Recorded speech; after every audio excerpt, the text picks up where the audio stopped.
Welcome to my channel. আজ আমি আপনাদের দেখাবো মেঘালয়ের টপ কিছু ভ্রমণ স্থান, যেগুলো না দেখলে আপনাদের এই মেঘালয় ট্রিপটা অসম্পূর্ণই থেকে যাবে। আজকের প্রথম spot Umiam lake. Umiam lake প্রশান্তির এক স্বর্গরাজ্য। মনোমুগ্ধকর প্রাকৃতিক দৃশ্য, ওয়াটার অ্যাক্টিভিটি এবং সামগ্রিক শান্তির পরিবেশ এটিকে সকলের জন্য একটি মূল্যবান গন্তব্য করে তুলেছে। বাচ্চাদের এই জায়গাটা ভীষণই ভালো লাগবে।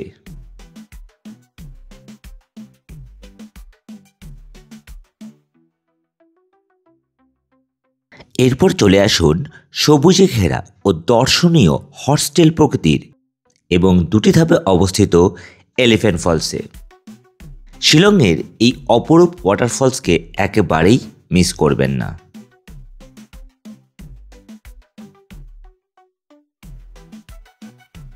এরপর চলে আসুন এয়ারফোর্স মিউজিয়ামে। এখানে প্রবেশের আগে অবশ্যই আপনাদের ভ্যালিড আইডেন্টিটি কার্ড সঙ্গে রাখবেন। সোমবার ও অন্যান্য ছুটির দিনগুলি এই মিউজিয়ামটি বন্ধ থাকে। এই মিউজিয়ামটি এলিফ্যান্ট ফলসের ঠিক পাশেই অবস্থিত। হেলিকপ্টার, ফাইটার জেট, বিভিন্ন অস্ত্র দ্বারা সুসজ্জিত এই মিউজিয়ামটিকে অবশ্যই ঘুরে দেখবেন।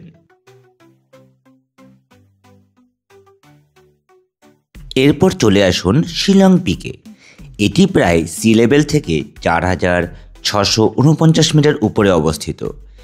এই পিকটি শিলং সিটির একটি প্যানোরামিক ভিউ প্রদান করে, যা একটি জনপ্রিয় পর্যটন কেন্দ্র গড়ে তুলেছে।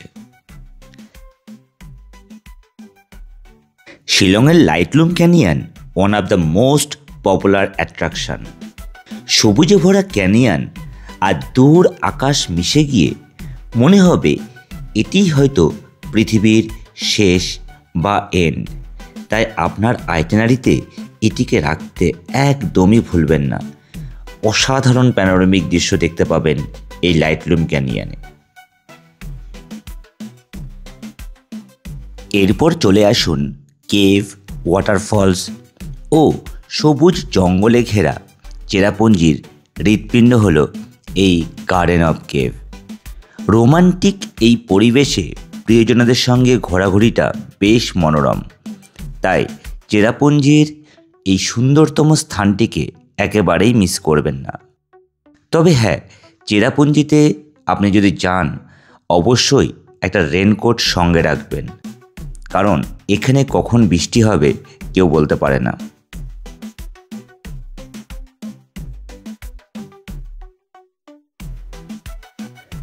এরপর আপনার আইটিনারিতে রাখুন বহু বছর ধরে প্রকৃতি দ্বারা সৃষ্ট চিত্তাকর্ষক ভূতাত্ত্বিক মাস্টারপিস হলো এই আরোয়া কেভ। এই গুহাটি তার জীবাশ্মের জন্য খ্যাত। বিশেষ করে গুহার শেষ প্রান্তে এটি বেশি পরিমাণে পরিলক্ষিত হয়। তাই এই কেভটিকে আপনার আইটিনারিতে রাখতে একদম ভুল করবেন না।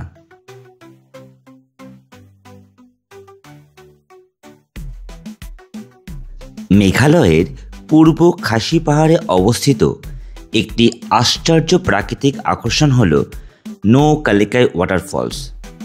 এর উচ্চতা প্রায় 340 মিটার। দারুণ এই ওয়াটারফলসকে একেবারেই মিস করবেন না। খাসি পাহাড়ের অন্যতম বিখ্যাত জলপ্রপাত সেভেন সিস্টার ওয়াটারফলস। এই ওয়াটারফলসটি 7টি ধারা একসাথে নেমে আসায় এই রূপ নামকরণ করা হয়েছে। এরপর চলে আসতে পারেন ইকো পার্কে।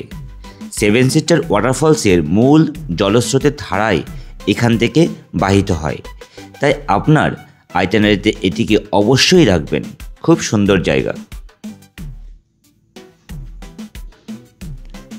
মোসমাই কেভ।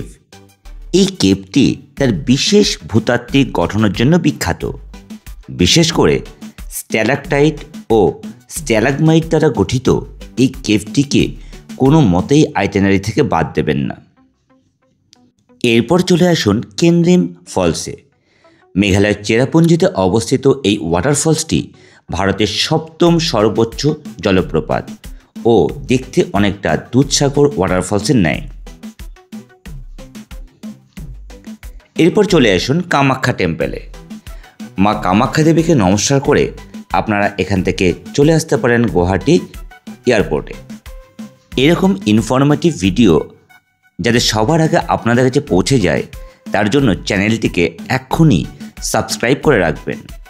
ভিডিওটি ভালো লাগলে অবশ্যই লাইক করবেন এবং শেয়ার করেও আপনার বন্ধু বান্ধবী বা প্রিয়জনদেরকে জানতে সাহায্য করবেন। চ্যানেলে এতক্ষণ জুড়ে থাকার জন্য আপনাদের সকলকে জানাই আন্তরিক ধন্যবাদ। দেখা হচ্ছে নেক্সট আর একটা সুন্দর ভিডিওতে।